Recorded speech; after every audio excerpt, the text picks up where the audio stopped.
I said, if you went to Drew Freeman, say Section 805. You know what's going on Brody. Stop playing. Do your homework on Section 805. Come on. I ain't gonna lie. That joint was like a institute. That joint was like an institution walking in that joint every day. I ain't gonna lie. No funny. I ain't gonna lie, bro. If you know, you know, bro. That joint was like an institution walking that joint every day. But I remember one time walking that joint. I pull up to the school. I remember dropping. You got too many things to do right now. Say I don't know what you want, baby girl. Come on now. Don't get turned. What's happening, man? Say, man, Dylan, man, we back with another one. Say, man, we got Trap Lil Ross, part 2. Say, part 2 of the Lil Durk story. Say. Y'all wanna go check this out? Trap Lil Ross, hear me? Trap Lil Ross presents, hear me? Mini Merc, my bad. I didn't even say it. Mini Merc, hear me? You already know, but say, y'all like, comment, subscribe. Hope y'all join the channel. Say, it's snowing outside. Hear me? Y'all get in the house. Y'all go shove up the driveways. Hear me? Get all the snow out the way. Hear me? Yeah, stuff like that. Appreciate y'all for 10K. Like, comment, subscribe, and put this video in the link in the description. I'm Brody. Let's get straight into it. Come on.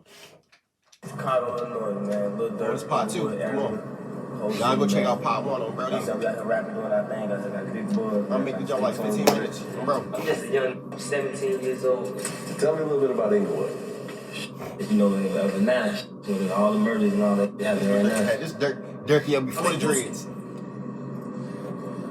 That's right here. One of the other interviews, you said that your dad was caught with like $8 million, 6 bricks. Yeah. That's why I want to be just like. So, Durk Banks, also known as Lil Durk. It brings me great honor and pleasure as the mayor of the village of Broadview to present this key. What made you want to sign him? Mom. You got a name. King Bob, King Bob. K-I-N-G. Made you want to sign King Bob? Because he got a whole story behind it. And so on behalf of the village of Broadview, we are honored to present this key to the city, to Durk Banks Neighborhood Heroes. This key is a token of our appreciation for your collaboration and partnership. Hey, let's start there. They did give bro the key to the city. Let's start there. He unlocking the city. They say he the voice of the streets. Let's start there. Do your homework on being the voice of the streets. Let's start there. Say, imagine, like, what they get him the key to the city for? Because he can rap. Hey, say, I ain't no Durk or nothing like that. But say, hey, say.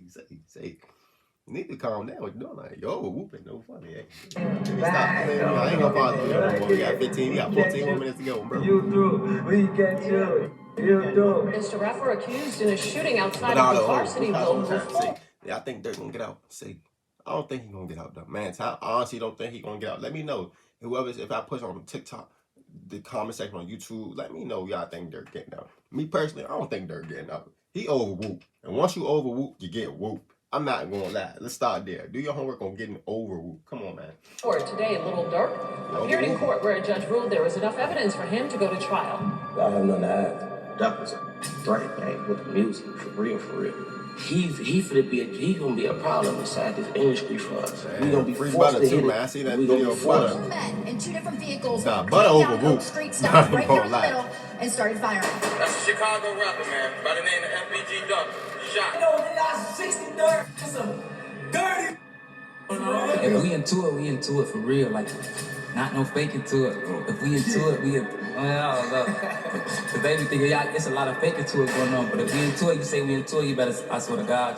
Dante Banks was killed when he was shot in the head.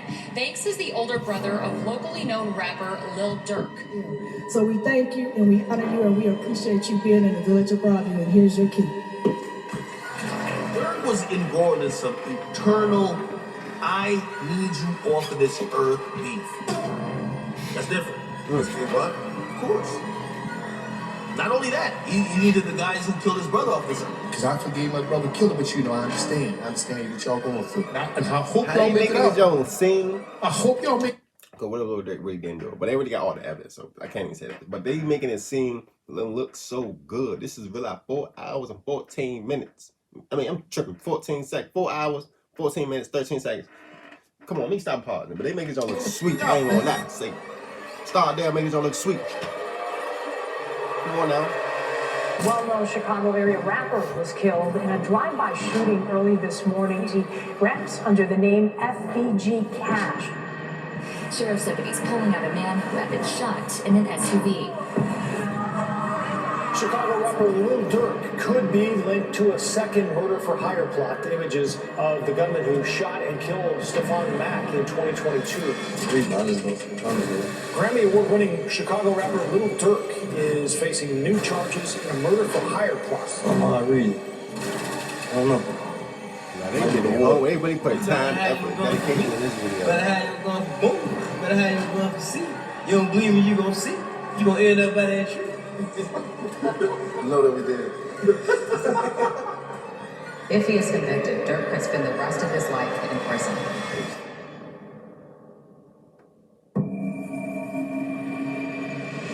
Lil Durk, real name Durk Devontae Banks, was born on October the 19th, 1992. According to his mother, LaShonda Woodard, who has written a memoir about her life, Durk, or Tay as his mother called him, shorthand for Devontae, was a problem child from early on who just couldn't stay still and was always getting into trouble. Durk and his two older siblings, his big brother Booney, better known as OTF Dthang, and his big sister, Tuta, were not planned children, but rather, as his mother explains in her memoir, she would barely even know Durk's father, and she would get pregnant unexpectedly with her oldest child, Dthang, while they were both still in high school. And even after that, while Durk's father, Dante Banks, aka Big Durk, would help to provide for her and the kids, they were never officially together as a couple, even as she kept becoming pregnant due to failing to use contraception. And to make matters harder, Big Durk would end up getting locked up on serious charges when Lil Durk was only about 7 months old, as he would get busted for a major drug dealing operation in 1993, allegedly operating under the Gangster Disciple Nation, or GDN, and even having ties to the infamous founder of the gang himself, Mr. Larry Hoover, whom Big Durk would allegedly refuse to snitch on, ultimately winding up getting himself a life sentence that he would serve for over 2 decades, before successfully appealing his sentence and getting released in 2019, something which I discussed in detail in a deep dive video about the man, which you can go and watch if you want the full story on Big Durk. But anyway, he got the story on Big Durk too. How you get a story on Big Durk? Goodness gracious, how much information you got? Goodness gracious, who is Traplo Ross? He probably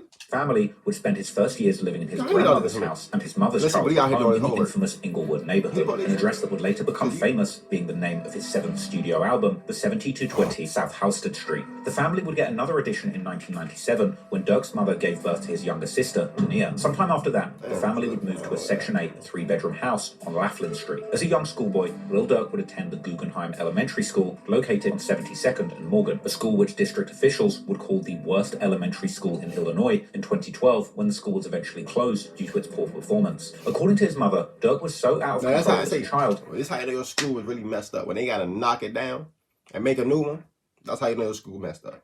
That's how you really know your school is messed up. Say, well, they gotta knock your school down and make a new one. Y'all was terrorized. Y'all wasn't going to school for work. That she literally couldn't work because of how often was in my middle school, Drew Freeman, due to his bad behavior. Only 9 years. Like I said, if you went to Drew Freeman, say Section 805, you know what's going on Bro D. Stop playing. Do your homework on Section 805. Come on. I ain't gonna lie. That joint was like a institute. That joint was like an institution walking in that joint every day. I ain't gonna lie. No funny, I ain't gonna lie, but if you know, you know, bro. That joint was like an institution walking that joint every day. But I remember one time walking that joint. I pull up to the school, grandma dropped me off. I see like no jazz. I see about like 8 Fed cars, 9 police cars. I walk in that joint. So first thing I see, Brody come up to me. Yeah, hey, bro, you know, it's fighting like I don't know what. So he tell me I get the video, females fighting, everything mostly happening in the gym. I'm like, bro, it's school over whooping, but say me. Durk would apparently even attempt to rob a Harold's Chicken with his mother's gun that he had somehow found, with their neighbor actually then appearing at the family's front door, holding Durk from his collar in one hand, whilst holding the gun that they had taken from Durk in the other. Around the same age, Durk would also begin often fighting at school and stealing bikes, hiding them in the family's basement so that his mother wouldn't find them. But in his younger years, Durk was also very athletic, and he would be involved in the Jesse White Tumblers and acrobatics program in Chicago, as well as playing basketball in his school's team. But unfortunately, both hobbies required him to keep up good grades at school in order to participate, which would ultimately take him away from sports altogether. Now, in order to get help with raising a young Lil Durk, his mother would eventually move back to live with Durk's grandmother at 7220 Halsted. But as Durk would later explain to Complex, this would do little to steer him away from trouble. And it was around this age that he would truly begin to get sucked into the street life. Same second Halsted, house I grew up in. You know what I'm saying? My grandma's house. This is where it all started at, you know what I'm saying? Just the rap, the whole stop going to school. That's what we basically hopped out the streets when we came out. We lived in a 3-bedroom house, really 2. My grandma kept a room to herself. Anything at the couch. I had the floor in the back. It just came from nothing, you know what I'm saying? It came from one house, like 10 people. Even day the lights was off. Nah, the worst memories of the not eating shit. That's the worst you can go. You really should have enough rice and toast and like that. Stop not eating at night. This house gave me intelligence, you know what I'm saying? It showed me to be a man, you know what I'm saying? Nobody won't think why you make it out of here. During his adolescence, Durk would become affiliated with two gangs from his neighborhood in Inglewood, Lamron and D-Town. Lamron would rep the streets between 62nd and 65th, with their main corner being on 64th and Normal Avenue. The name of the set, Lamron, in fact being normal, spelled backwards. But many members of Lamron would also rep the name OTF, which is now known to mean Only the Family. But OTF might not have always referred to Only the Family, as Durk's label is now known, because some have suggested that it actually originally stood for Only Trey Folks, a reference to the membership of the gang being made up exclusively of Black Disciples, a historic Chicago gang whose hand sign depicts them making a 3, or the Treys, a hand sign that was famously depicted on fellow BD drill rapper Chief Keef's Bang 3 mixtape. The first mentions of this OTF name on Facebook appear to be from around 2010, which is likely why the feds are now also tracing OTF's founding back to that specific year. D-Town, on the other hand, was located directly north of Lamron, their main streets being 59th and 61st. These two sets were seemingly extremely close to each other, and they would both rep the number 300, with 3, as I've already mentioned, being an important number for the BDs or Black Disciples that both sets were indeed affiliated with. Together, the two sets would go under the umbrella name DTLR 600, the number 600 coming from literally adding the two 300s together. Lamron and D-Town would also be very close with several other majority BD sets from the south side of Chicago, such as the now infamous Wick City, aka O Block, located in the notorious Parkway Gardens housing projects known for rappers like Chief Keef and King Von, as well as TYMB, Blackgate, a crew known particularly for the rapper SD from Chief Keef's Glory Boys, Dipset, aka Front Street, known best for the late rapper Fredo Santana, Dog Pound, which is Durk's big brother D-Thang's gang set, as can be seen in this massive chain that he had made in the honor of the 72nd Street that the set hails from. There's also AMG, also known as Mac Block, or the Avenue, aka the Ave. There's Lowlife, and the much more famous 600 set from the Washington Park neighborhood, known for rappers like E-Day, Rondo No. 9, and the late LA Capone. Lamron and D-Town were also close with a set called Bang Bang Gang, or BBG, as can be seen from this picture in 2010, where Durk himself is portrayed together with this set's name, or in this 2010 music video, where Durk and Lil Reese shout out the set. In fact, one of the main members of Durk's OTF crew, Booney Mo, is allegedly from this majority Black P-Stone set that reps 79th Street, particularly 79th and Damon, sometimes going by the name 227. As well as an older name, Terradome. This set would gain an infamous reputation in the 2010s due to their long war with the GD set called Killer Ward, which in 2015 led to a highly publicized murder of a 9-year-old boy named Tyshawn Lee,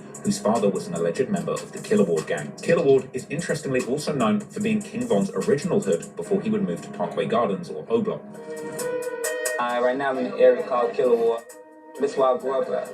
I went to grammar school on 6th and Walcott. Like kindergarten or 8th grade. That's the area, so this played a big part of my life. I grew up being bad gang banging around here. As Durk was getting increasingly into the street life, he would also begin his high school studies, first attending Percy Julian High School, located in the far south side of Chicago. But due to the long commute, he would soon transfer to the infamous Paul Robeson High School in Inglewood, another school that has since been closed due to its poor performance, and a school which many legendary people from the Chicago drill scene would attend in the early 2010s, around the same time as Durk, including people like the late rapper Lil Jojo, who was from the Brick Squad set from 69th and Eggleston, their hood being located right next to that school, and this set having had a long-lasting beef with Lamron, D-Town, and other BD majority sets from around Inglewood. The rapper famous Dex also attended Robeson, Dex being from a GD set called Mo, M-O-E, located in a large GD strip. I famous Dex, though. I forgot all about famous Dex. I forgot he was from Chicago. I forgot all about famous Dex. I ain't gonna lie.